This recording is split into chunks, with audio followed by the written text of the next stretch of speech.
Roslen. Bunot. Nag-promote pa ko. Unya na na. Bunot kay mag-exchange gift ta. Ay, kasi kauban na to, ani. Kita rang duha. Hindi na mag-exchange. Magbunot pa man. Wala.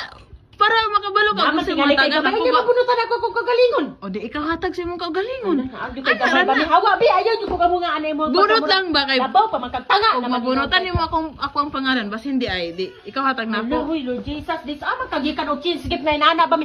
Kita ra man di na magkinahanglan ihatag taga-anti ka. Taga-ipog ko di na magbunot-bunot Mas nindot maguto magbunot-bunot kay aron naapoy excitement ba. Muhang kuan na kinabuhi. Ay, excitement. Unsa may naka-excite? Nagbabututan ako kung kagalingon. Ako ra gyud po'y mahatag sa kung kagalingon. At least nimbunot ka. Para kami. Unsa man nga 2000 na nga kuan? Nga Christmas. Sa man ni siya. Oy, dili na lang ta mag-exchange gift oy. Naam ni siya Gusto gamay. ko man hinuon og Puno na pabunutan. ako no, ako pabunuton nimo niya, mabunutan ako ra gyud.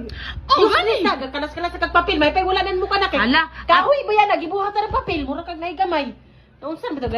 At least ka nagbunot sa imuhang kaugalingon. Awat ko Or, ni may pet. basi na magbunutan nimo ako ah. Kanang buhok nimo magbunutan ko na. Bunuton ko lang tanan na ron. Hawa sa grabe. Na lang ta mag-exchange gift oy. Masuko man hinuon. Kaya niya ay mag